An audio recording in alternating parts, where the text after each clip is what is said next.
Hello, everybody. We are live. This is our homesteading program that I guess I've started doing this on the weekends now, about this time of the day. Got Mr. Hemi 4-Speed in the chat. And I like doing this series too, because it brings me the ability to, talk about stuff that's outside of the realm of the manosphere. Although we can get into that too if you want, but the self-reliance and minimalism that's required to be a successful homesteader is very, very important to me as well, because part of my red pill philosophy, my thoughts moving forward as a monk, is giving as little back to the society that has raped me for the last fucking 35 years. Exactly, yeah.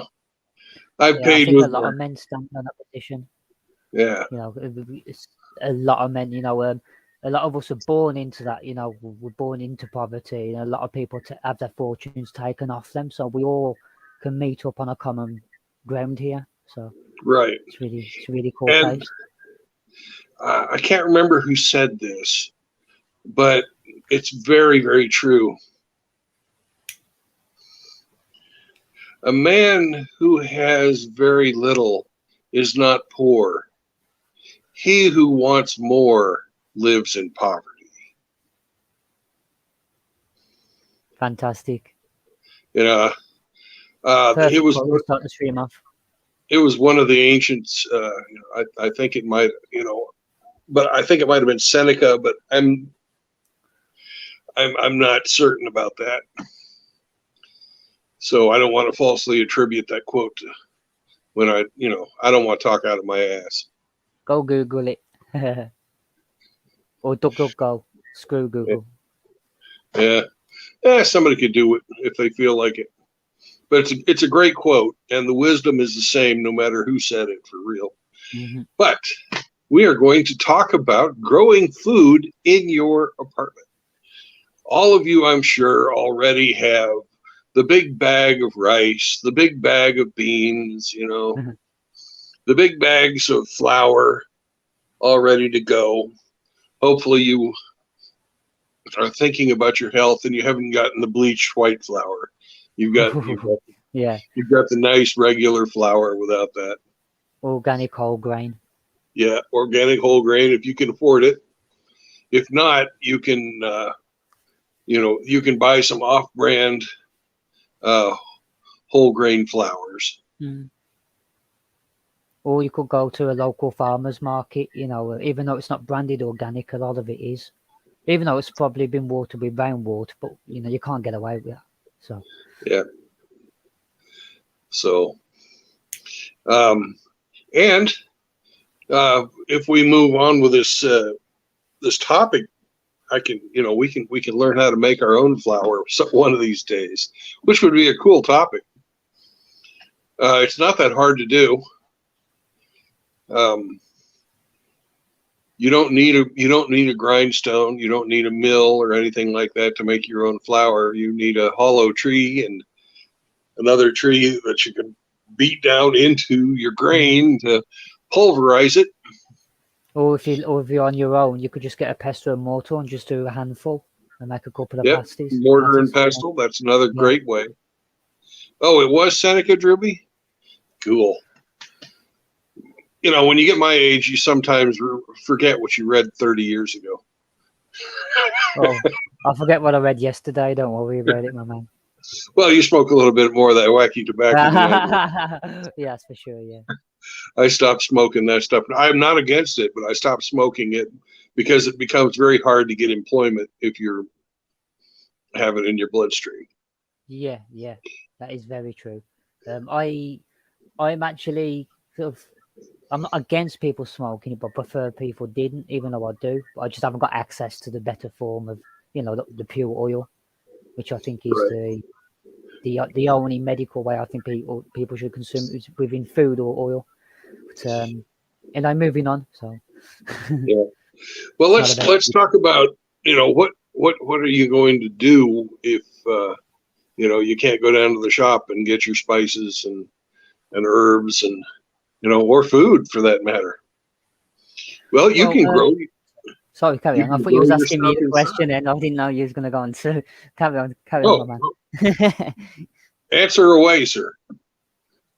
Oh, well, at first, like, say, for example, if you've got a plain apartment and you've got nothing in there, a very good thing is to start to look what's around you just to start off. Because, I mean, instead of going off and buying plants and spending money, how about spending a couple of months or a season practicing with stuff you've just picked off around what's around you, pot them in a plant and grow them, even if it's just plants you can't eat. It's all, if you haven't started this at all, it's always good just to start. Look at online videos, and you can put them in wet pieces of tissue or kind of cotton to get the seeds going, and then plant them once they're a bit more stronger, that kind of thing. But yeah, I just think just check out the area around you. For a start, I found a bit of an aloe vera plant. It was only little tiny things. It's in Britain, and since I've put it inside, it's overflown. I've got basil. I've got wild garlic, which is the third season I got it, and it's failed to sprout, I think, because of the heat. So I think I'll probably get some more in, unfortunately. So well, the first thing, just to start off, Well, the first thing you're going to do when you're considering making a garden is you've got to assess, just like in any homesteading situation, you have to assess your environment. You're looking for light, air, space. That's a big one right there, space. Mm-hmm.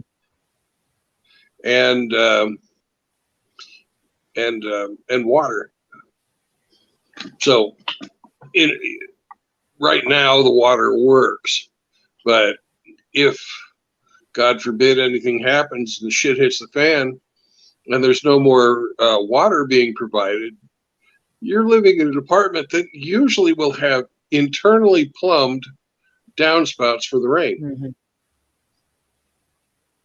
And there's nothing stopping you from having a hacksaw in your apartment and a means to tap into that downspout.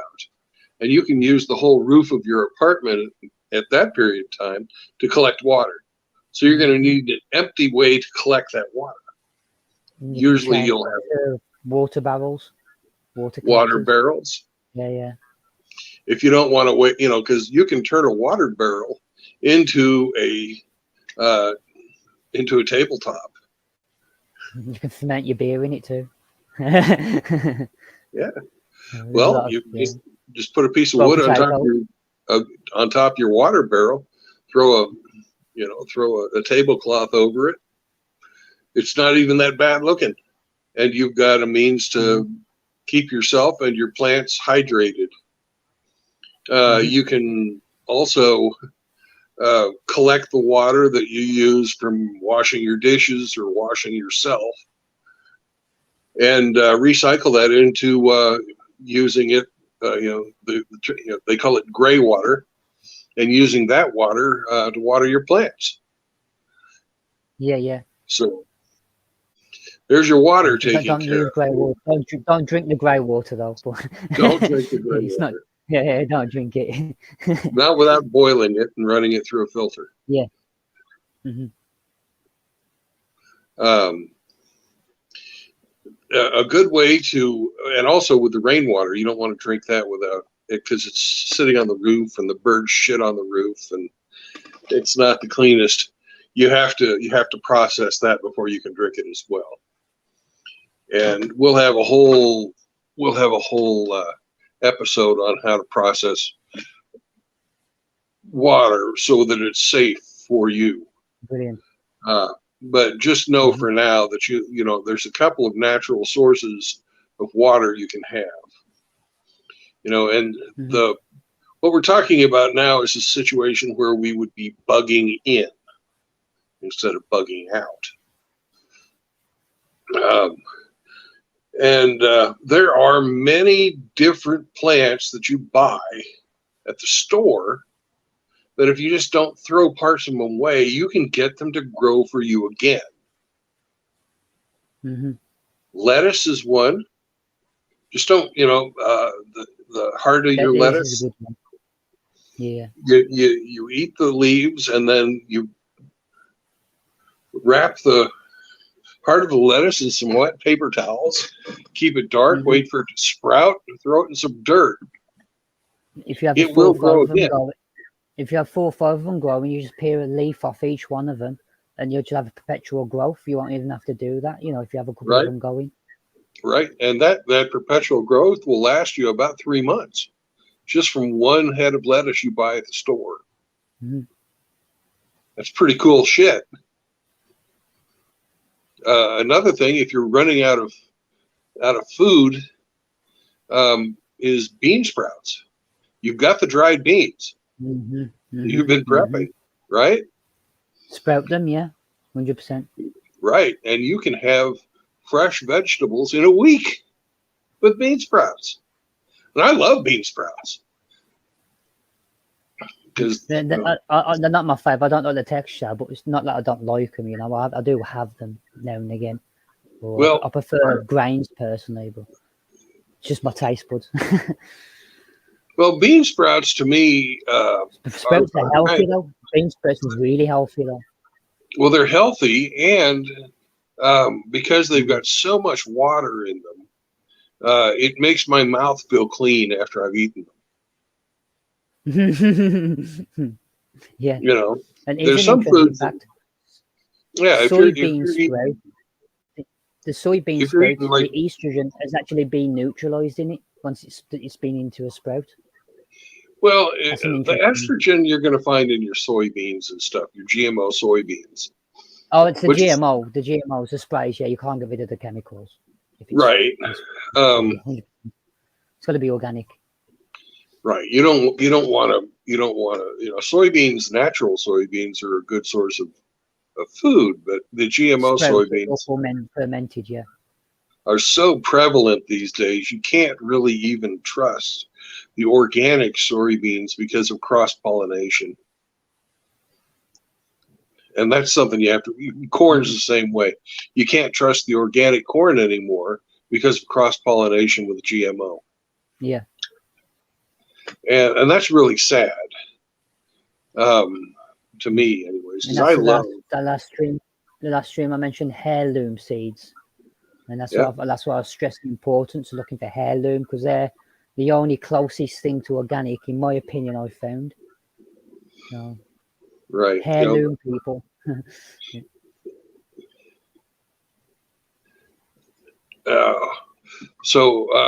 Hemi, what is STB?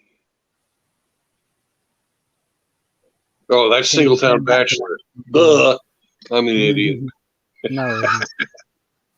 So, another plant that you can just grow off of, off of what's left over, the white portion of a leek or the white portion of a green onion. Mm-hmm. Those will regerminate, and you can continue to use those for all summer. And let's see, what else can you use like that? Garlic, of course, onions, regular onions. You can't eat the onion if you're going to regrow it.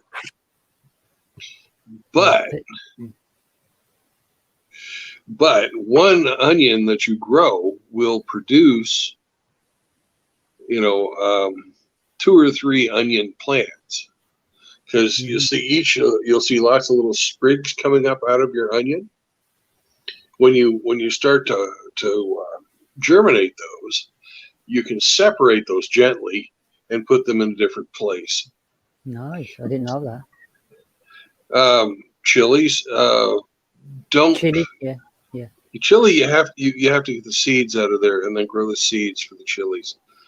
The chilies you can't treat as roughly as you can like the lettuce and onions and stuff like that. With the garlic. Winter ledge herbs, aren't they? Yeah, garlic is really, really hard to kill. So if you like garlic, and I do,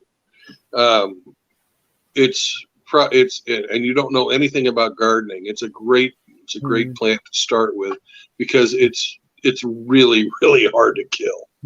We just don't leave them out in the sun. Yeah, now, that'll dry them out to fuck. When you're starting your plants out, there are some very inexpensive ways you can start your plant.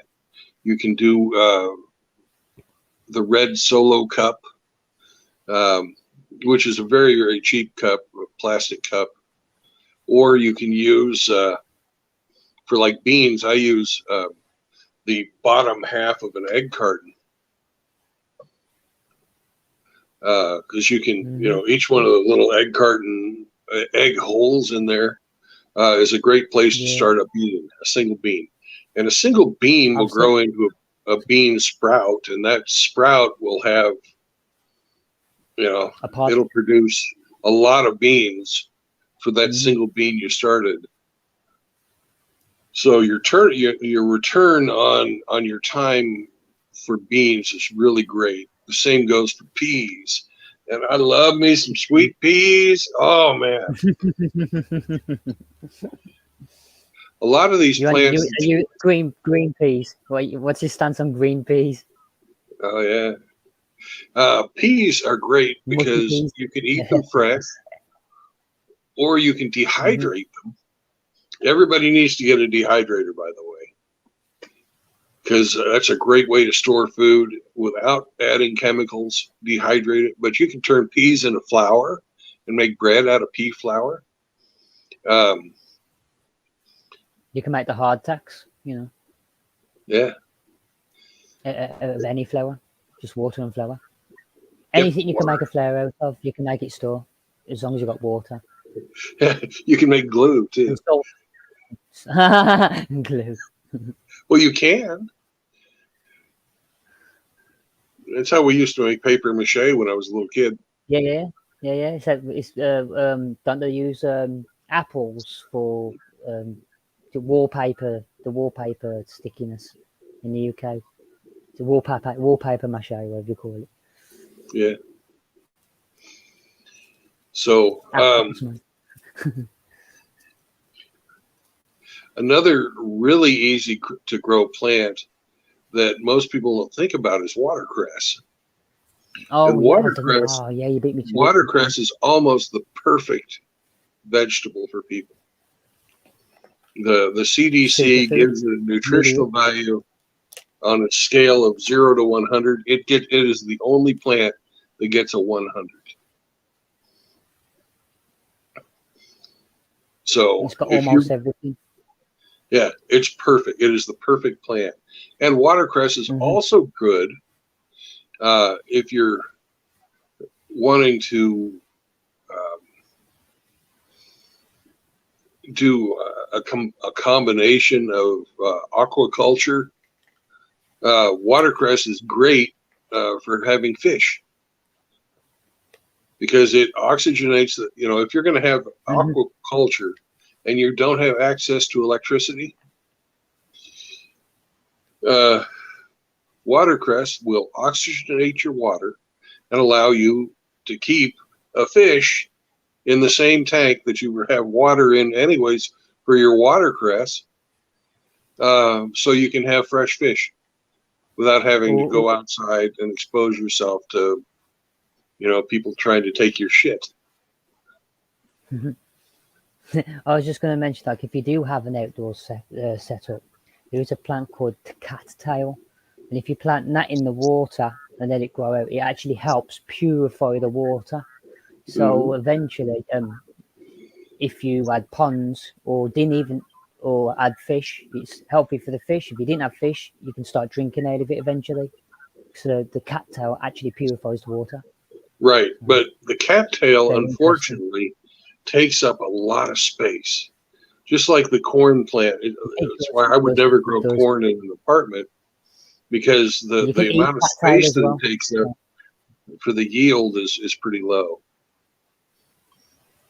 Oh, and Absolute Knowledge Seekers is talking about spinach. Spinach is a good one. So is broccoli. Kale. You can have a kale bush. That'll keep you going for God knows how long, months. Yeah. Kale, if you keep it trimmed, will grow all summer long. The same way with chives and dill. Also, two great things that you can dry and use to add vitamins and taste to your meals throughout the year. And dill is another plant that is very hard to kill. Same with mint. Well, mint is another good one to grow inside as well. Right. Because mint is one of the good ones that produce a lot of oxygen. So you're sheltering it from an environment and oxygenating in your house.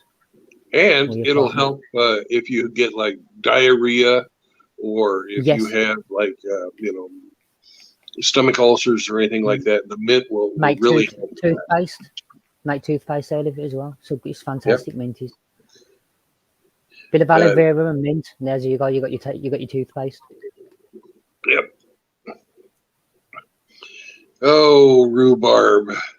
I got burned out on rhubarb when I was a child because my grandmother loved rhubarb, and we would have rhubarb this and rhubarb that, and all kinds of different rhubarb, and I just got fucking sick of it. You know what?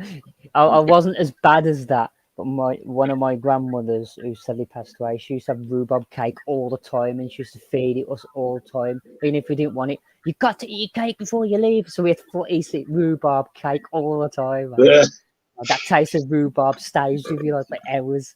I had that for years, man, as a kid. Bless her soul, man. Yeah. Well, these days, because it grows wild where I live, I haven't done it this year because I abandoned my building project for the summer because it's just too fucking hot. But I have plans in the future of making rhubarb jam, and rhubarb is also great for fermentation because of big leaves on that thing. Really easy to harvest. It grows back, and it's got a high density of sugars in there, so it's great for fermenting as well. Yeah, jams are an interesting subject because say if you haven't got the space to make jams, again, it's all about the environmental area. Like round by me, there's a park, and there's absolutely, there's enough blackberries and raspberries to feed 2-3 armies. And no one's picking up. I've got it all to myself. It's fantastic. I'm thinking that you just got to go around and jam them up, because I got back and I put it into a paste, and I put it in the fridge, and it just naturally settled into a hard jam. Cool. All the seeds and everything, and I didn't even need to put anything on it. And obviously I've had it already, because when it's fresh, you got to consume it, otherwise it goes off quickly. So yeah, that's why but if you boil it, if you pulp it and then boil it and seal it away, it'll stay forever. I didn't boil it. Oh, okay, I'll try that next time. Yeah. Okay, yeah. Yeah, I'd recommend using a double boiler, or just putting, if you've got 2 pans of different size, just put water in the bottom pan, and your fruit or whatever in the top pan, and you can use that to reduce your stuff down without having to worry about burning it, because it'll never get the pan will never get hotter than the boiling water. It'll never get hotter than 100 degrees Celsius or 212 degrees Fahrenheit. It's a great trick if you don't want to burn your food, and you want to get it to a point where you're killing out all the bacteria.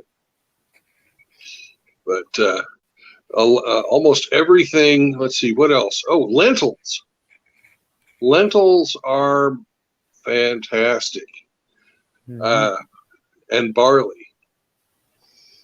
Cutting But them's a bit of a bastard, but it's better to make a flair out of them. You know, because people are used to cut lentils, aren't they, from the stores? So I know I am. Oh yeah, So it's better to lentils, grind them. you know, lentils can be dried, and they will, without any preservatives at all, just put them in a bag in a dark place, and they will stay. And the only thing you have to worry about is mice. Anyways, there are all kinds of different beans out there. We were talking about beans earlier. Beans really, to me, are the highest return for the least amount of work. The viney plants really, you know, if you have space for a trellis, you can have those trellises outside of your windows, where they're not even blocking your sunlight, but you can still reach them. If you're harvesting your beans, you could pull in the bean vines, and you know your beans can grow out of your window for 10, 12 feet, and you can pull that all back in and harvest it, and that's sunlight that you don't have to waste inside of your house. You know, with the plants that are not trellisable like that. Yeah, I've got to admit, the beans are the one thing that's escaped my growing career. So, it's the one things I haven't grown. So it's really interesting. You know, I have fava beans, I have pinto beans, I have what are those? Oh, I'm trying to think of them. They're the little round yellow ones. Butter beans, not butter beans. Oh, you make hummus out of them. Fucking chickpeas. Chickpeas, but the chickpeas are really a bean. They're not really peas. Yeah, they're better off to grow inside as well, where it's a bit warmer and safer from the winds. Right. I tend to find in the UK, because we don't have a lot of hot temperatures, they're a bit more sensitive to the weather. So I've only had luck with them growing them inside. And then it's only been 50-50 because of the temperatures. Because in the, you know. Yeah, I hadn't thought about that because we don't have any problem with them growing here. Yeah. But also, I'm on top of, I mean, me specifically, and anybody else that lives in the flats. You know, that's why I'm coming from the perspective of just growing off the window ledge. You know. Yep. You know, but I have had an allotments as well. So. And one thing that you also need to worry about when you're having a garden is to not give your garden every bit of window light, because you need sunshine too. It is an interesting fact. Did you know vitamin D does not travel through windows? So to get vitamin D, you have to be in direct sunlight. I did not know that glass prevented you from generating vitamin D. Yep. Only trace amounts gets through the window. It's an interesting fact I learned. Because I'm subscribed to some who's a vitamin D expert on Odyssey, so I've been watching his videos. Oh, cool. I spend enough of my time outside that I don't have to worry about the vitamin D. Of course, yeah. We do in the UK, you know, us whiteys over here in the UK. What I've stockpiled is omega-3 fish oil, some fat bastard. And I worry about having a heart attack. Whereas before I got red pilled, I was actually trying to kill myself with food. So I just didn't get you're laughing, but it's true. I'm laughing at the irony, not at the you know. I love to fucking eat, and I didn't give a fuck if I had a heart attack. A lot of us are like that, you know. I've been like that, believe it or not. I'm a skinny little wretch now, man. But I was clinically obese at one point in my life. So, I can relate. Yeah.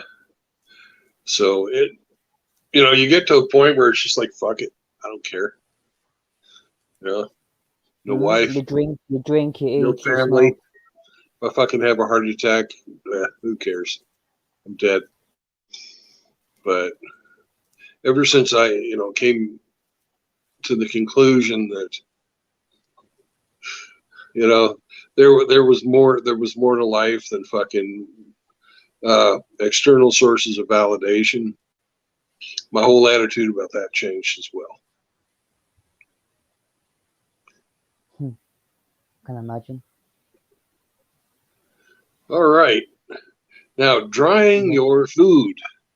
Oh, sorry. I was just about to. So I was going to say the way I get omega-3s and omega-6s is that I store dried linseed. Linseed is on my omega-6, and chia is on probably the other way around. But one has omega-6 and one has omega-3. It's chia and linseed. Was it also known as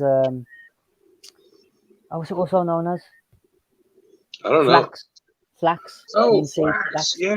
Yeah. It's also known as flax. Well, flax is a great plant because you can make the fibers into clothing. Flax is just brilliant. It's fantastic. And you can you get the flax oil from the seeds, and the seeds are pretty darn tasty. One of the plants that I would love to grow in, but I would never grow inside, is sunflowers. No. You need outdoors for them. Yeah, they just take too much room. I mean, unless you got like a 20-foot ceiling. How can I forget? How can I forget our friend the tomato? Oh yeah. Tomatoes can be grown anywhere. Anywhere. There's almost 6,000 varieties of tomatoes. So there is a tomato out there that will grow perfectly wherever you are. And tomatoes are another plant that really hold their nutritional value when you dry them. People don't realize you can eat the actual green leaves in salads as well. Yep. People don't realize that. They just throw the plant away or whatever it dies off. You can peel a couple of leaves off and put them in a salad down again. Yep. And if you're having a light meal, you could catch some small rodent, like a hamster or something, and cook him up on a rotisserie. A hamster. Why a hamster? Is there a specific reason? Well, because James Maxwell just got in here. So. I know. I was taking a pic.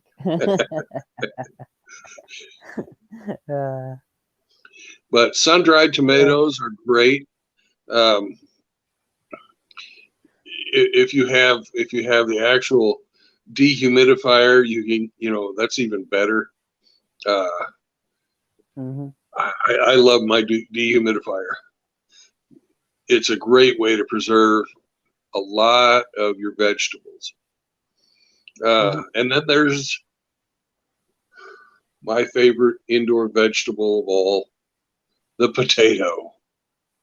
Oh yes, one of my favorite vegetables as well.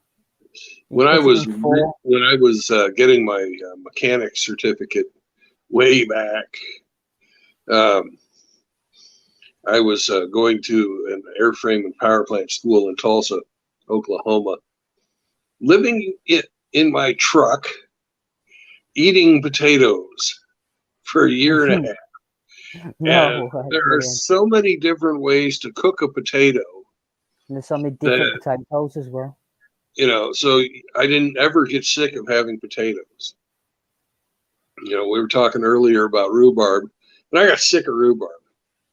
But I never got sick of potatoes because you can bake them, you can fry them, you can boil them. And then there's a whole bunch of different things you can season them with, and you can eat them with almost anything. Steak and potatoes, fish and potatoes. potatoes all on their own, au gratin potatoes. You So know, if you got a salad, bang a bowl I'm of starting to potatoes in, salivate you got just your thinking carbs. about potatoes. Yeah, yeah. A potato salad, you got all your carbs. Potatoes are wonderful.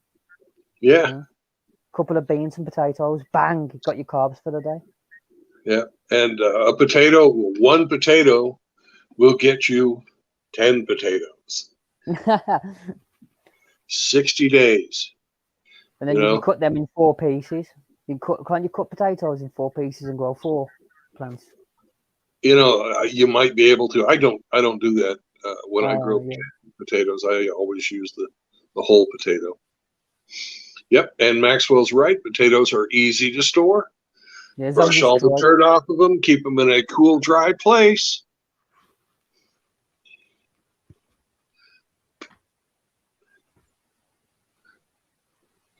Now, if you're in an apartment, you may not have a root cellar.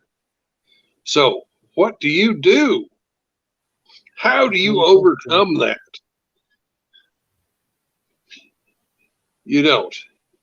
You don't have the coolness in your in a like a closet or something like that, but you can keep it dark.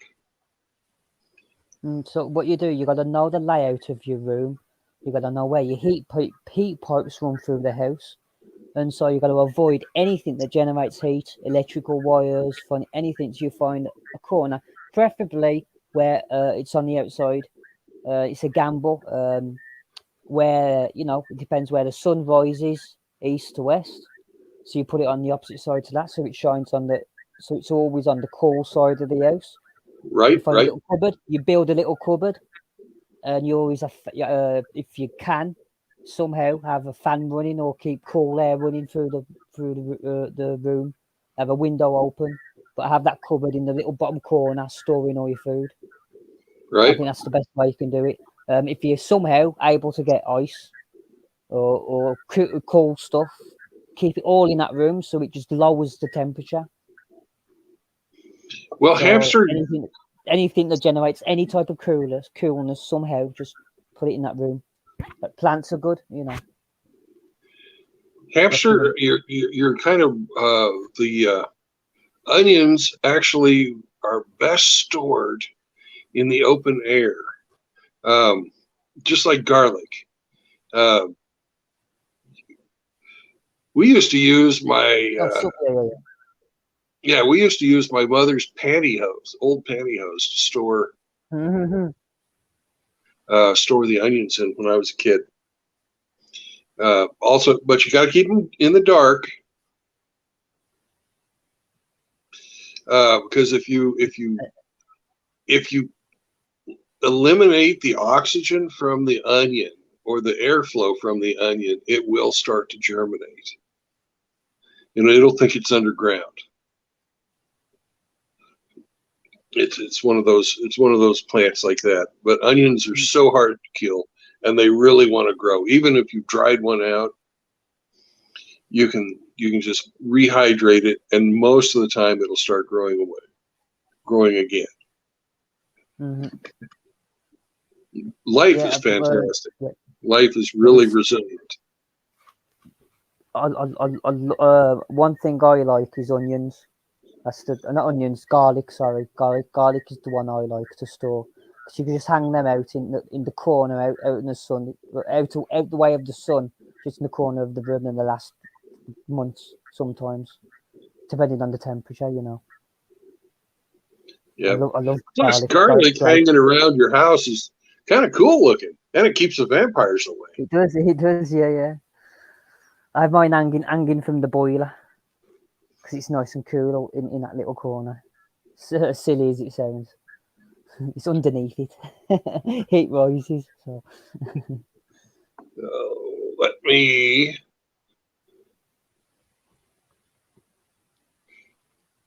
copy the link here, and I'm going to invite some folks on to give us their personal hints and tips into the panel, if I can ever get this going. So there is the link. Anybody who wants to join in the panel and has some experience that they would like to share with the rest of the brothers, that'd be great. We're all here to help each other, and nobody knows everything. So, I've learned a couple of things today already. So if you guys want to join in the panel and share your knowledge, that would be fantastic. Oh, let's see. One thing, one little trick I've remembered is that say you just get some random dirt outside, if it's charcoal, if it's crap, it doesn't matter. But what you do is put loads of plant matter on it, loads of your vegetables on top of that, and just find a load of worms and stick a load of worms in it, and just leave it for a couple of months, and just keep putting all your food rubbish on top of that. Leave it and just come back to it. Compost and then there stuff. You go. Yeah. You've turned some shitty dirt from out. You found some random somewhere into some decent compost. And if you guys want to know an excellent source of information out there, there's a channel called City Prepping, which is what I look for. He's got like 800,000 subscribers, and I looked at a lot of his videos. There's tons of information on YouTube about growing food in your apartment. And I found this guy to be absolutely fantastic. So I did a lot of my show prep while watching his videos. City Prepping is the name of the channel. The Polish pony says throw coffee in the mix and it adds nitrogen. So that's coffee. Because I actually have a problem with nitrogen in my soil. That's one of my Achilles heel at the moment. So very interesting. I'll get some coffee and just throw it in, I think. Oh, I've heard you can do that. Yeah, it makes a difference. Yeah. Almost everything that's organic you can use as compost. If it's got carbon in it, go for it. Yeah. Like if you have a bunch of cats, you can take the cat shit out there. It'll be fine. Yeah, 100%. Probably true. Yeah, probably. If they're eating natural, if you let them hunt and they're eating bone, then you got phosphorus. Yeah. For the plants. And calcium. Mm-hmm. Yeah, if you feed them that bagged shit, they're just getting garbage. The poor cats.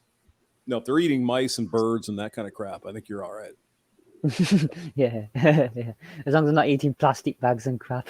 Yeah, we don't want that. That's Well, the only thing you have to worry about with a cat that's a hunter is that cat will eventually catch worms from eating. Oh God, yes. I've been there. Oh, I've been there. Yeah. That's another thing. Yeah, I can't remember the herbs. We didn't mention none of the kind of gut cleansing herbs, did we? We could grow. What is it? Worm something. What's it called now? Woodworm or something. I just went to the vet and got this like pasty shit. You put it in the cat. It's the weirdest damn thing. I don't know if you guys have cats or not, but I had. You have this freaking. You probably know this like an injector thing with a bunch of goo. And you just say, "Hey, kitty, come here," and they open their mouth and they're. It's like, well, how does that work? I mean, you'd think they'd puke it up or something. No, they just take it. So gets rid of the worms. Yeah, worms are bad, man. I've seen cats. Like they're literally just coming out. It just they're crawling on their asshole. It's like, oh my God, this is terrible. It's nasty. Poor cats. Yeah, it's terrible. Yeah, apparently sweet wormwood is an anti-parasite. Oh, okay. Garlic, that's apparently a strong anti-parasite. And cats will eat garlic sprouts. So, I thought garlic was bad for the cats, though. No. The actual garlic, the actual garlic, but not the sprout. Oh, the greens. Oh, okay, yeah. Cats like that green. They just know things, don't they? Yeah, so I'm feeling constipated, so I'm going to eat some grass or whatever to get something out of their stomach. They love basil. Cats love basil. God damn it! Yes, they do. and basil is really easy to grow too. Basil is another plant. Basil, cilantro, and what is the name? Yeah, parsley is another one, but I wasn't thinking of parsley. Clove. We didn't mention that as well. Clove is a very good antioxidant and parasitic. True, very true. You keep I've fruit never fresh grown longer as well. cloves. Are cloves easy to grow? I actually haven't looked into cloves, to be honest. That's an interesting question you've asked. Let's have a look. Yeah, I've never grown cloves, so I'll try it next year and see, and I'll let you know. Cloves. Oh, and Polish Pony's talking about radishes. I love some radishes. I doubt I could let them sit in the soil and rot. I really love radishes. I hate radishes. I'm sorry. I hate them. Well, that's because you're evil. Well, I mean, I understand the appeal to some people, but it's kind of like cilantro in a way. You either kind of like it or you hate it. And radishes there's a taste there I don't like. Another plant that's really, really easy to grow. A clove tree. You need a clove tree. Yeah, you need a tree to grow cloves. Yeah, it's probably harder. Yeah. Yeah. It's not something you can grow in your garden every year. It needs to be a hot climate. But horseradish is also really easy to grow. But you need a deep, because the horseradishes grow down. They're a really deep rooting plant, so you need to grow a horseradish in an almost full 5-gallon bucket if you're going to be growing it inside. Well, I think what's another easy one to grow is cabbage. Yes, cabbage and some of the what do they call the brass something or whatever? Cabbage, sprouts, broccoli. I mean, cabbage, you can do, sauerkraut, you can do all kinds of shit. Yeah. The Irish are not wrong. That's what I'm saying. Oh, I love me some sauerkraut. Oh, yeah, absolutely. And cabbage is another one. Cabbage and lettuce are both plants that if you don't throw away the heart or don't eat it either, because you can regrow that. Yep. It will regrow. And that's free. You just have sorry to interrupt, but you could just have a little kale bush in a corner of your room as well. You just keep peeling. You've got sunlight coming through your window ledge on it. Just keep peeling leaves off it now and again. If I had a kale plant in my house, I would just keep shooting it with a BB gun. I fucking hate kale. Yeah, I hate kale. I know someone who hates kale as well. It's hilarious. Yeah, it's butternuts as well. Because this shouldn't even be a vegetable. It shouldn't even exist. What is this butternut? Butternut squash. What is this? It shouldn't exist. No. Or your favorite guy, Kentucky Ballistics. Yes. Nobody eats eggplant. Oh. Yes, eggplant's another one. Yeah. I mean, I tried to do something with eggplant, and it's like, what the hell am I going to do with this? But it was all right. Excuse me, I've got a frog in my throat. It was all right. I wouldn't want eggplant chips. But I was reading about a couple of interesting grains like last night. Now I'm not going to be able to think of them. But they're not, nor sorghum is one. And there was another one where apparently it's really very nutritious, but just not a real big deal here in the United States for some reason. Well, sorghum is awesome. They used to, it when I was younger, a lot of people would press the sorghum plants, and you'd eat the sorghum on the top of your cornmeal hash. Yeah. Yeah. And it was people used to use it as a replacement for honey because it's kind of it's brown like tar and really thick, but it tastes so good on hot cornmeal. Yeah, I guess I was talking about like the seeds just from the plant. Apparently you can boil them just like rice and do all kinds of crazy shit with them. And I had no idea. I didn't know you could do that. Yeah. I thought sorghum was more like a cow food or something. But well, the cows love it because it's got that sweetness to it. Yeah, it's got sweet in it. Yeah, sugar. And cows they definitely have a sweet tooth. Oh yeah. Another plant that you don't want your cows to eat, but it grows wild around where I live is parsnip. Onions, wild Really? onions. Wild onions. Yeah. Okay. Yeah. Man, if you've ever tried you drink the milk. Yeah, that's exactly where I was going with that. If you've ever drank milk from a cow who's been into the wild onions, oh my God. Well, there's a plant called cow parsnip. Very healthy for you. Very healthy. No, it's bad for you. It's actually poisonous. Oh, hang on. Okay, well, am I killing someone? It's kind of the same thing. Whatever killed Socrates, he took some, whatever the hell that was, Hemlock. something. Hemlock. Hemlock. It's the same family, and it's really bad for you. But the shit, when I was in Minnesota, it grows like 10 feet tall. It's pretty amazing. You're in Nebraska, so I don't know if it gets that way or not. But Who's in Nebraska? well, wherever you are, Kansas. Yeah. Carry on, my wayward son. Oh, no. Oh yeah. You can eat it. Yeah. You can eat cow snot. No, you can't eat it. No, apparently even if you touch it, it's some kind of chemical that makes your skin very sensitive to sunlight, and so you burn and you get blisters. It's really nasty shit. But they call it cow parsnip. It's about like 10 feet tall, and it's in the family of the other stuff. No. It's not a cow snot. Cow. It's not the same as hemlock. It's the same family, but it's not hemlock. Mm-hmm. No, correct. Same family, not the same as hemlock, right? It's got different nasty effects, but apparently the root is like a carrot. Cow is an edible plant, but it takes common like nettles or lamb's quarters, which are another two good plants to grow. It has a strong flavour that some people won't like.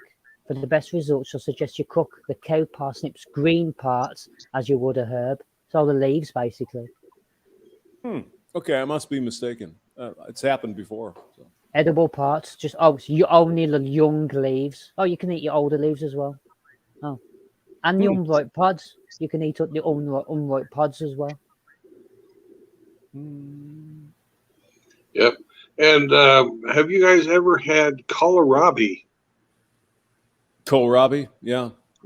I love kohlrabi fresh out of the garden. Isn't that like Japanese cabbage, or is that what that is? I don't know how to it's closer to a turnip, but it grows above ground. It says here it's a German turnip, biennial vegetable, lows. Yeah, okay. Yeah. But when I was taking care of my parents' garden, we always grew lots of kohlrabi.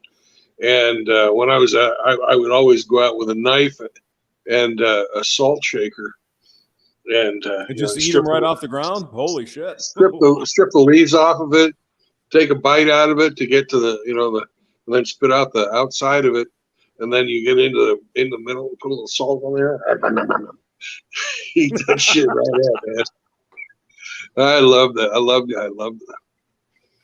Ever since I was a little kid, I loved gardening because I got to eat right there, fresh. It was the best, absolute best. Exactly. It says here it's another cultivar of the same species as cabbage, broccoli, cauliflower, kale, Brussels sprouts, collard greens, Savoy cabbage, and gailan, I guess. So it's in the same family as like the cabbage and Brussels sprouts. I mean, Brussels sprouts, I could eat those all day. I mean, a lot of people hate them. I love them. I can't stand them for some reason. I like them raw, but if you cook them, fuck it. I'm not touching it. You don't like them? You don't like them cooked? I don't like them cooked. Yeah, I'm the same way with broccoli. I like broccoli. I love eating it raw, but if you cook it, fuck it. Spinach, same thing. Spinach is another plant that'll grow really, really good inside. Oh, spinach is good, yeah. Spinach, superfood as well. Another one with very limited shelf life, though. I mean, you can't really do much. You got to eat it right away. You can dry it, or you can stew it. Yes. Yeah. Okay. But if you stew it, it gets nasty. Did you guys know Chris Mitchell, the Emperor of Canada's in the building here? I've seen Chris Mitchell and Matt Downer and Mouth Agape Ape and Hemi Four Speed and D-Man and oh, who else is here? Absolute Knowledge Seeker and Matt Downer and the Polish Pony, Singletown Bachelor, and who else was here? Me. Oh, and the Ginger Hamster himself. Yeah. And I'm All a right, part you of guys- everybody's imagination. So we're talking about plants that we can grow inside. Now, when you're gardening, most plants you'll have to wait 60 days, 2 months to get your harvest going. Mm. So that is why you need to have a continuously rotation on your growing. Hmm. Mm-hmm. And keep And we've maintaining got- your compost, because obviously that speeds up your growth. Got to maintain your compost. But what do you do in the winter time? Root cellar. Well, you can root cellar it, or since we're living in the modern age, you can convert an area of your kitchen countertop to a grow space for your favorite fruits and well, not fruits, but your favorite vegetables. Really? Like chives and some kind of stuff like that, or what? What do you? Yeah, you know, Do you any make like a whole, we like a have whole Chris shelf Mitchell of for a it? second, but the LED, ultraviolet grow LED light. lights Yep. are very cheap these days. I saw them in Walmart for a 8-foot by 2-foot grow light of the LED strips. It was $10. Wow. What can you grow though? I mean, what can you get? Like chives and broccoli, something like that, or You can grow chickpeas. you can grow anything under those grow lights. really? Yep. Zombie Kush. Probably, you know, you hear about the indoor Maybe indoor indica. Kush facilities all the time. It's going to have to be really tall if you want sativa. All right. Is Chris going to come in, or is he going to just? He's back back off? now. What is he doing? No, but where did you go? Hemi was jumping in for a second. Nobody wants to talk about grow lights and chives. My God. Yeah. Yeah. The humanity. Hemp, you know, and hemp. Come on, people. Let's get the You could do going. hemp, yeah, sure. Yeah. And, you know, hemp is fantastic. You know, you can make so much string, rope, clothes, oil, food. You know, Well, I'm the about the only problem with marijuana. I'm on hemp, about actual hemp. the only we- problem we- with hemp is it we- takes up a lot of space. Yes, it needs a lot of water. Yeah, that's the only problem. So it's best to grow that somewhere in the world and then come back and collect it. And hopefully, no one else has harvested it as a proper weed plant. All right, and D-Man has a question for us. He says, "Has anybody ever tried growing a lemon tree? I want one as a house plant, and I read they're the best beneficial indoor tree." And I've heard the same thing, D-Man. An indoor And tree. I have never tried growing one, but I intend to do so. You can grow them in Florida. They just pop up. It's pretty. So we're amazing. talking about indoors, hamster. I understand what you're saying, but I'm just saying, if you really want to grow, oh, look at this. Oh, here we go. Oh. Look at that. Plant porn. Oh, look at that. That's nice. What is that? Tomato? No, there's lettuces on all them, some Swiss chard, all kinds. It's nice setup, that is. And then there's another. Oh, Yeah, do it the other way there. I got this one here too. This is in the foyer of the house.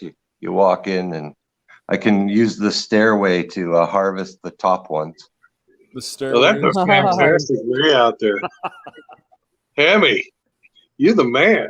So that's my solution for the winter, right? You know, we got 3 of them indoor and 3 of them out on like the back deck and whatnot. So I got some outdoor right now. Oh, my mouth's watering right now. Oh, So yeah, I just go up the stairs and so Salad need some right there.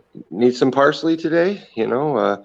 They're all labeled. You got your mint, your dill, your chives. Nice. That's cool. Yeah. That's awesome, Hemi. Do you have to And water it like all the time, Hemi, or yeah, there's a pond pump down in here in the reservoir. okay. That feeds up through the all the way up through the center of it, and then it like gravity feeds all the roots, right? An industrious dude could cobble one of these up out of PVC pipe and whatnot. Yeah, that's fantastic. It doesn't look that complex. Now these are fancy, like the light. They have a timer unit built into the head of it and stuff. That I don't know, but I've added extra panels. These you can grab at grow shops for really cheap. Do you put some like Miracle Grow or something in the water, or just plain water? No, there's a AB nutrient solution for them. Oh, okay. You can pick up really any type of grow feed from any of the grow shops. It'll work. Your pH is one of your most crucial things, though, right? Like overfeed, underfeed, but this one out here. So this is an outdoor one. Well, something looking a little limp, but it's getting the end of season, and then you do your garden plots out there, strawberries, big mass of them, and that's for the summer. But this is definite solution for the winter. Like, Oh, that's fantastic. we have more lettuce and stuff than we can eat. Every day you make a sandwich, it's like, oh, need some lettuce. You need some cilantro. Add You need some some, compost with it. there's some old ones that have finished off. Yeah. We've ate them completely. Looks delicious. Really. Yeah, it's really rather maintenance free. As long as you keep the water filled up. I don't know. You can see some roots down in there. The pump just turned on this one. It has a float, so you can keep an eye on the water. And Nice. these ones here, they're on wheels, so you can move them around. And I don't know, man. It's Where would you buy something like that, Hemi? well, I can post a link, but they're through like a marketing direct marketing is what these ones are from. So a lot of people might steer away from that. But like I said, an industrious dude could easily build one of these. They're not. And now this is food grade plastic and whatnot, where if you were going to build it at a 5-gallon bucket, you'd have to consider that. But all the things for it, like the little baskets. Hold on a second.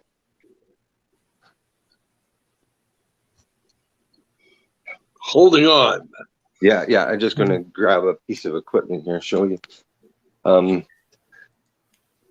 I have one around.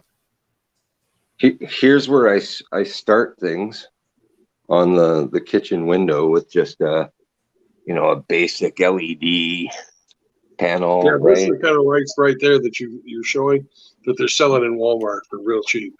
Yeah, they're affordable. That they work pretty good for your starts. When you want to start them off in Rockwool cubes, or you can start them in anything for that matter. But Yeah. I don't have a little. They're like little black baskets that go into the. They're usually kicking around here everywhere. No, I don't see one. Anyway, you put the Rockwool cube in the black basket, and then it sticks into the. And we got ones out here. This one's growing some flowers and stuff. And then that one was strawberries. It's starting to get end of season too. So, but yeah, I don't know. That's what I do in the winter.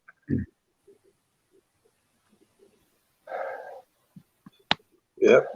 Well, Hamster, we didn't go anywhere. I'm sorry you're all alone. He sent me a private chat saying he was wondering if we went somewhere. Let me change the layout. Maybe Did he kick himself? Pulled an angler. Hamster must have booted himself.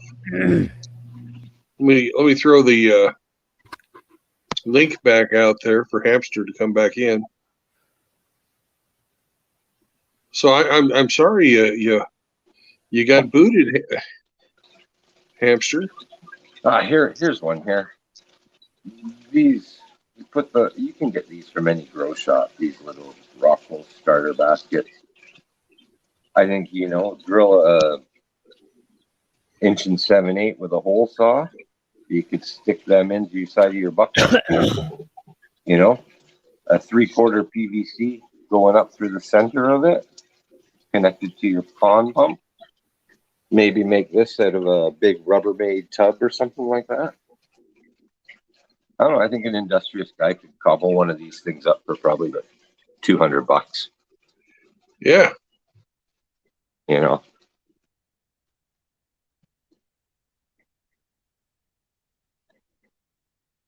Anyway, that's my contribution. I got to go get things done today.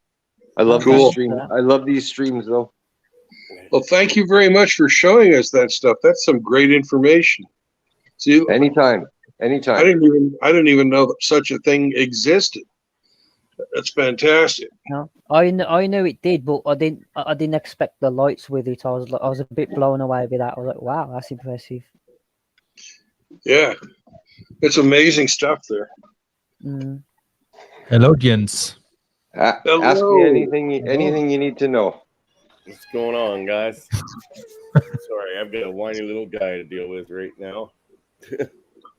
Well, that's You how take they care are. of your youngin. He's more important than we are. That's for sure. Yep. Yeah, he likes to mess around with my gym equipment. Yeah. Well, he'd love it over at my house today. I made some peanut butter cookies this morning before the stream. Ooh. Oh, nice. So. Well, between the two of us, you'd have none left.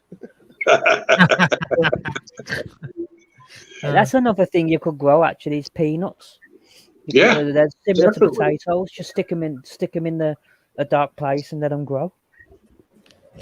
Yeah, I've never. No, even You considered can't trying to grow do this. that if they've been salted or roasted. But Oh yeah. Yeah,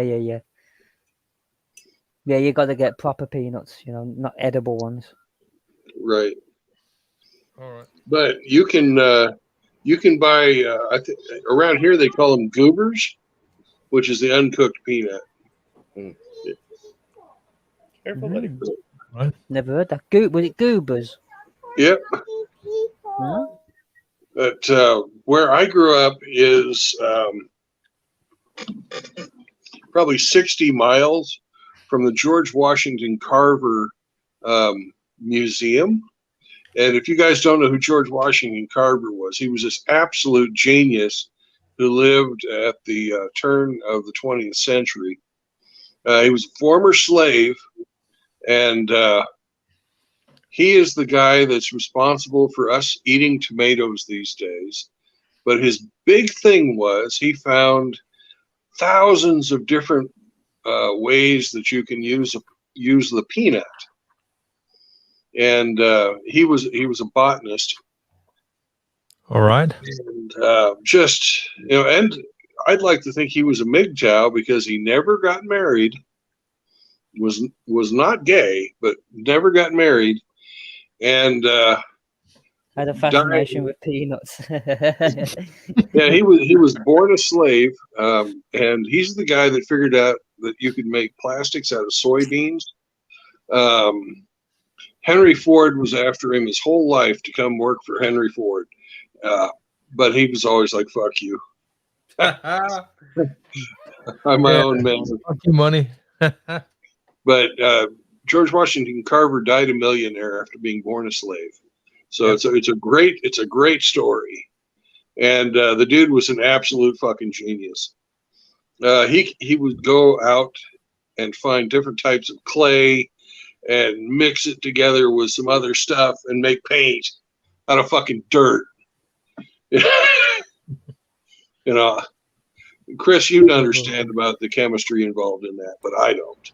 Yeah, no, I mean, even our natives use a local sandstone, right? That was where they got their red and brown paints. Yeah. You always seen her, and in the movies they still use it. Even that red and brown face paint that all the natives wore, that came from a stone. So yeah, stone the grind.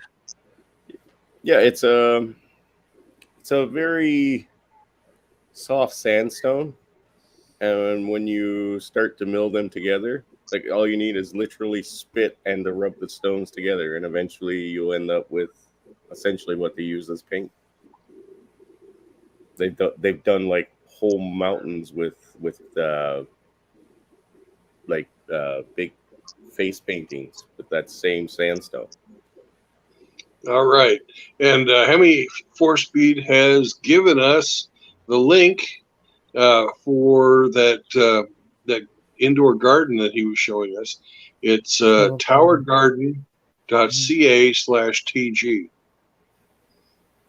Yeah, they're handy little things, and you can make your own. Like he said, I tried to make I did a test one in my garage while I was in Wisconsin that was essentially like an A-frame, and instead of growing straight up, they just had levels, right? So the A-frame's natural fucking angle kept the plants far enough apart, and your pump still fed the top one, which then trickled down to the other ones, right? And then went back down to the base container for your fluids and your pump. You know what I used as a growing medium for inside of those PVC pipes was actually it's a natural fiber that I think comes from coconut. So it might be a partially coconut fiber, but it's mixed together anyway, blended, and then strung out kind of like how you would string out wool. And they use it for filler inside of pillows. Yeah. Yeah, I've heard of coconut. I've heard of people using coconut fiber before. Yeah. A lot of people prefer that over. A lot of people prefer coconut fibers over Rockwool because it's not industrial process stuff. Yeah. Also, if you get activated charcoal, you put them together in a chain, put sand at the end, and you got a water filter. Yeah. Well, you can buy actually, it's a great powder for a charcoal that's used actually as like a teeth whitener. And I was looking over the ingredients that was actually just in it, and it is just pure activated charcoal. Yeah, 12 or 1600 micron grind to it, and it's like, wow, this would be great in the lab. You know what I mean? Now I'm sure if I were to buy it for a lab, it'd be cheaper. It's a very useful toothpaste, even though it tastes like crap. And that's why you roll some stuff to put into it.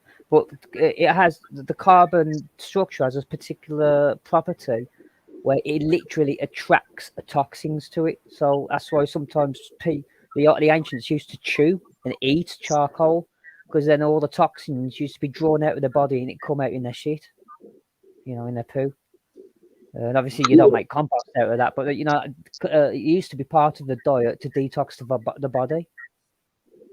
Can you imagine people eating charcoal? Well, that's what they used to do, and it used to be healthy for us. I can definitely see that, depending on the way you're cooking. You're cooking the food in the charcoal as well. You're gonna eat all the charcoal particulates. What you cook your food in is very. Well, I was thinking of along the lines of, have you guys ever cooked a chicken in the dirt? No. You dig a small hole, wrap your chicken up in lettuce. Oh, that technique. Yeah. Yeah, and then you put you line the hole with sticks, and then put the chicken in, then put sticks over the top of the chicken, and then put your real fire over the top of that. A small fire, Let it cook for 2 hours, and when you're done, you clear off all the charcoal. But the outside of the chicken is literally just covered with natural charcoal, because it doesn't get any air down there, and all the it gets all the heat. I didn't think of that.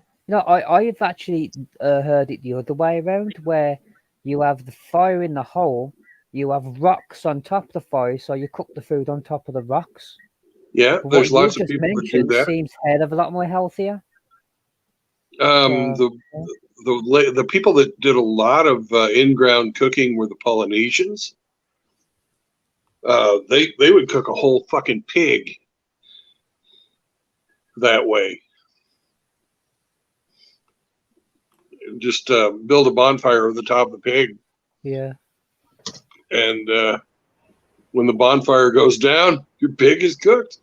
If any of y'all ever go out to visit Island Hermit, make sure you go to the Polynesian Cultural Center and book yourself one of their authentic luau's. It costs a lot, but it's worth it. The food is great. You get to see a whole bunch of really good-looking gals dancing around, shaking their hips like you wouldn't believe.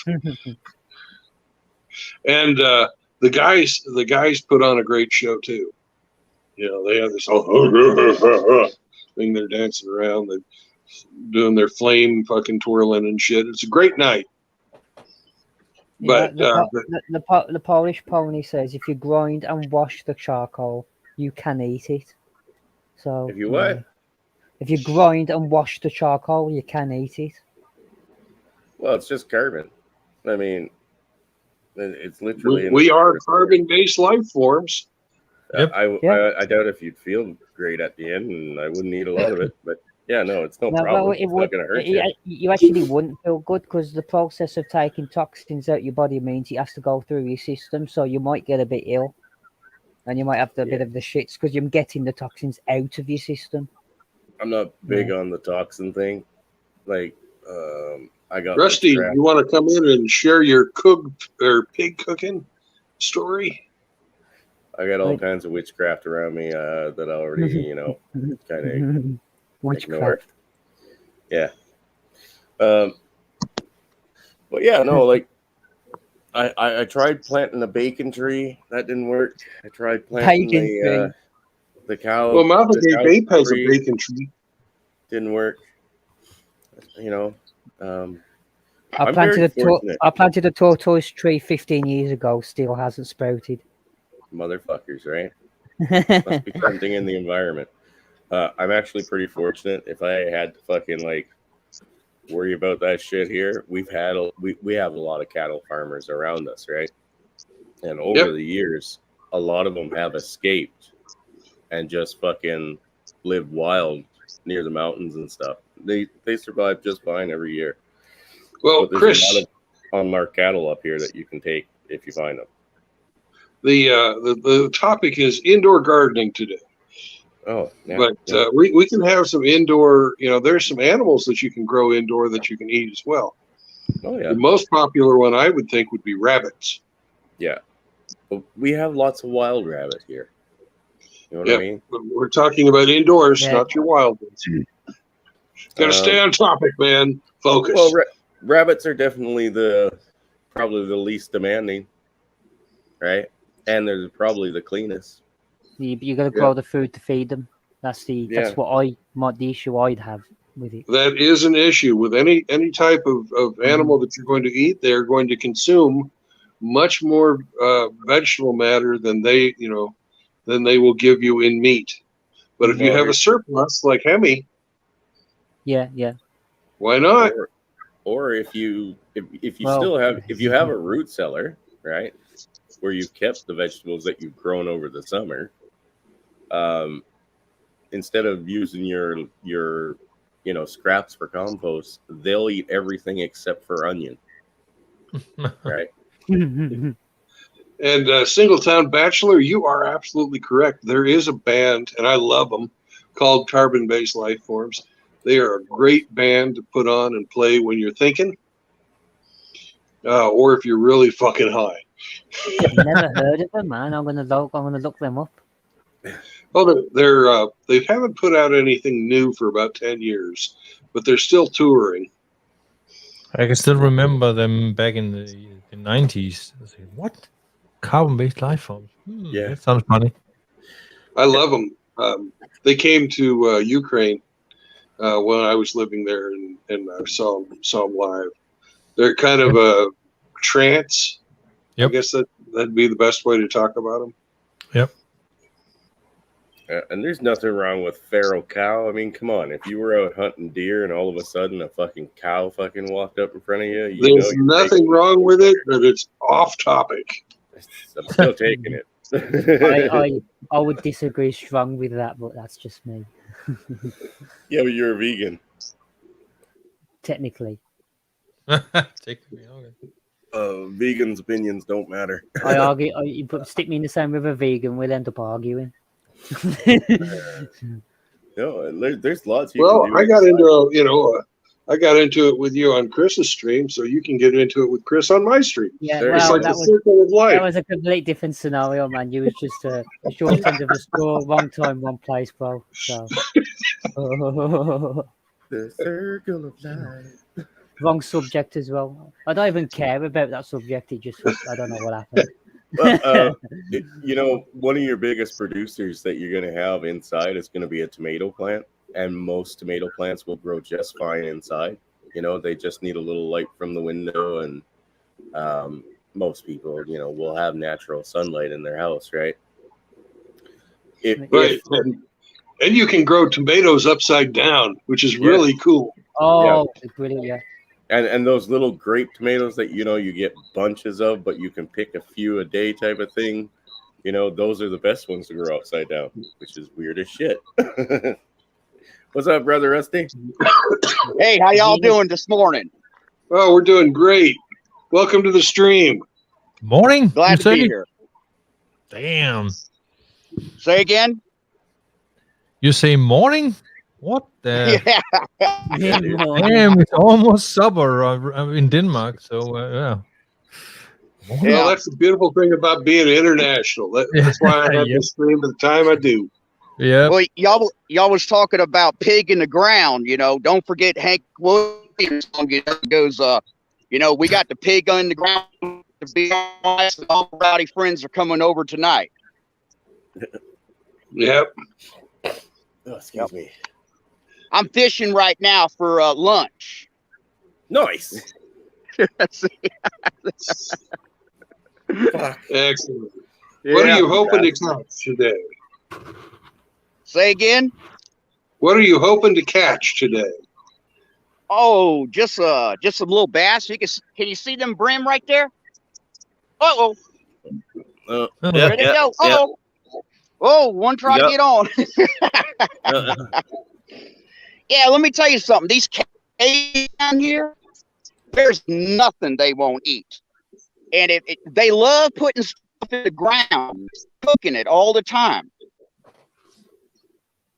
Pig, wild hogs, even that nutria that they got in the swamp. They'll eat anything. The fucking swamp rat.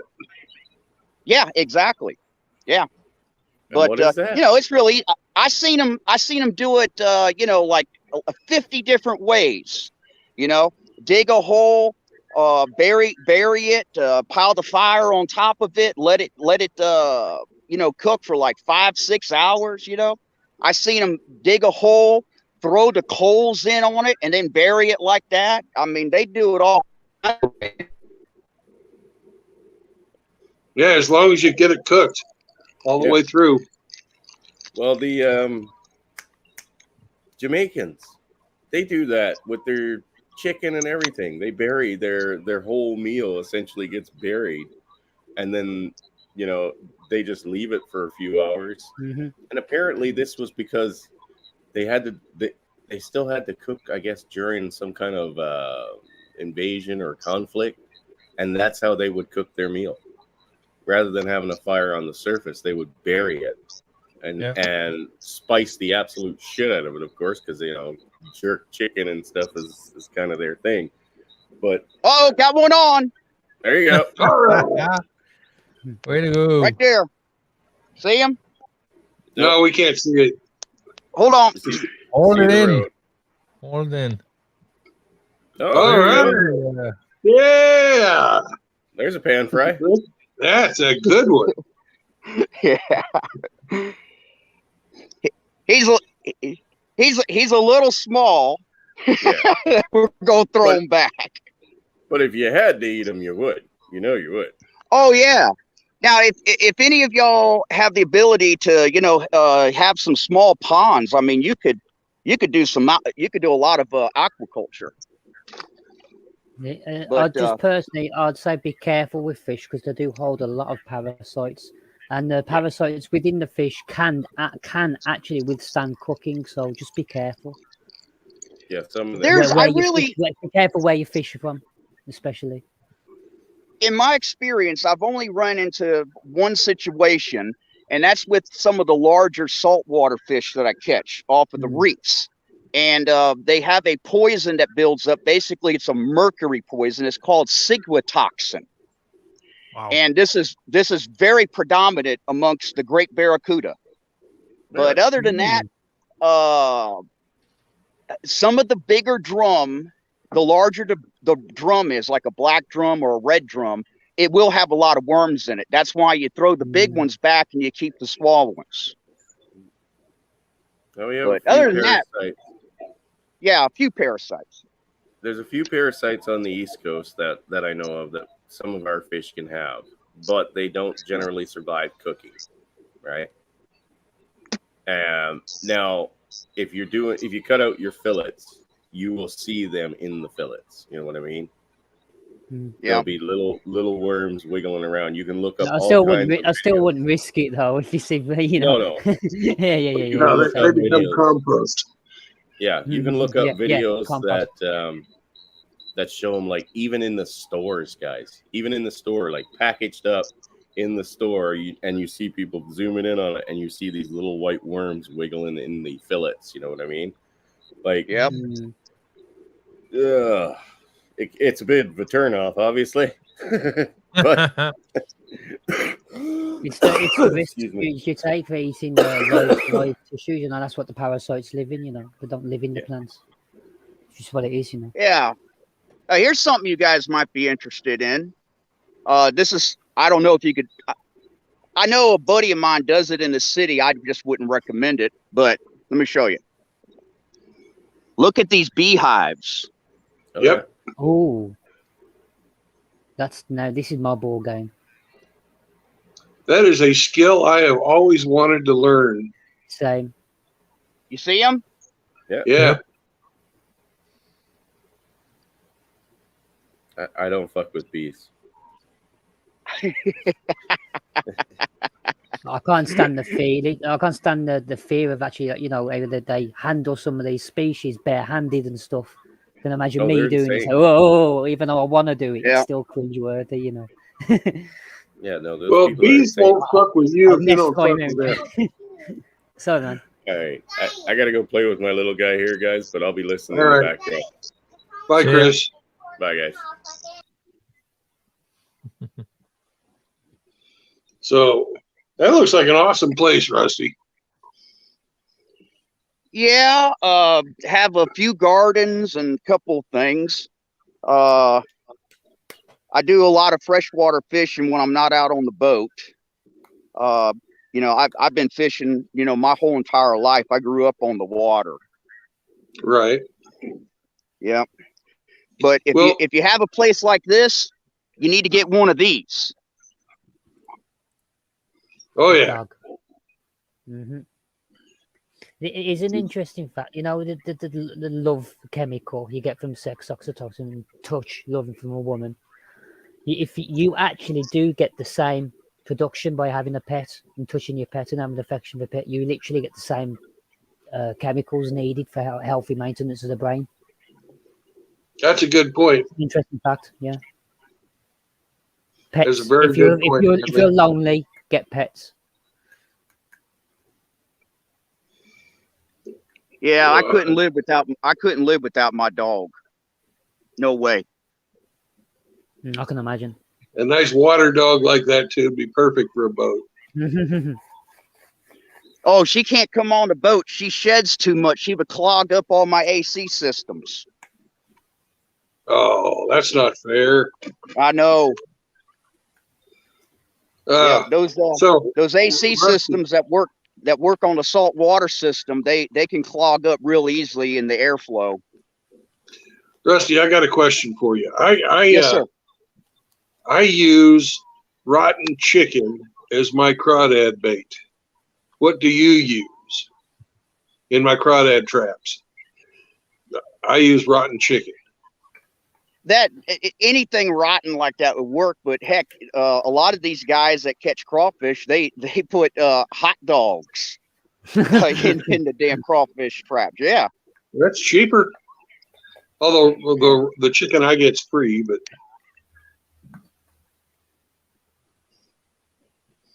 yep. Gosh darn it, boy, they biting this morning. Oh, and Drewby says that's a hell of a chaw you got there, Rusty. What are you chewing today? Grizzly snuff. Yeah. Yeah. I used to do the grizzly, but I got started when I was living in Europe. I got started on the packets. Instead of having it loose. I remember when those came out. Yeah. Yeah, the pouches, I guess is what you call them. Yeah, but you know what I used to do with those pouches? Open them up. I would put Jack Daniels in them, in the can with them. Yep. Yeah, boy, you want to talk about burning your damn lip? Woo! Yeah, because when they first came out, they were always fucking dry. Yep. I remember that. A lot of people used to do the Jack Daniels trick. Yep, that and wild turkey. Oh, gobble with the bird. Yep. Well, I think we have exhausted the indoor gardening portion of the show. So, does anybody else have, or do any of you fellas have any tips on growing food inside? Well, I'm not that good at growing stuff inside. I never really had to do it. But I don't know if you saw one of my comments, but I got some copper spools growing out in the woods, if you know what I mean. Yeah. Yeah, you got to keep those things warm. Yeah. Now I will tell you this: I do make a lot of homemade wine inside. Yeah.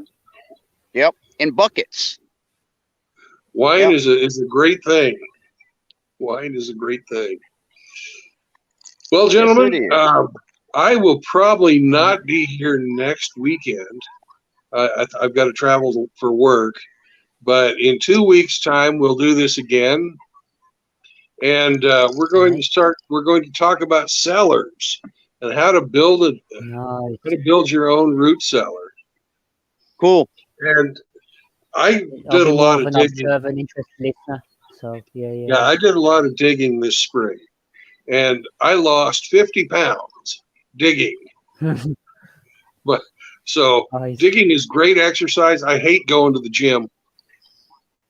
But there are some rock stacking techniques and some other things that you need to pay close attention to when you're building your root cellar. So we will talk about cellars and food preservation for our next homesteading stream.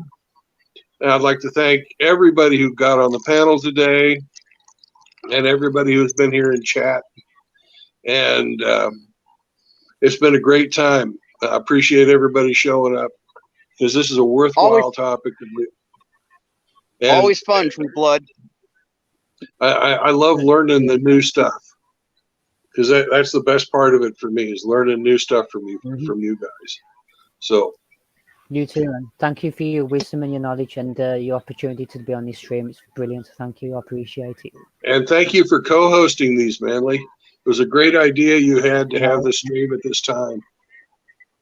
So, Oh, I didn't realize you were serious. We were just chatting the Discord, and he says, why not? "You're hosting." What's the Oh, fuss? what? Huh? Wait, oh, why not? All right then. Let's do this. All right. Cheers, man. Peace out, brothers. Every day above Earth is a good day.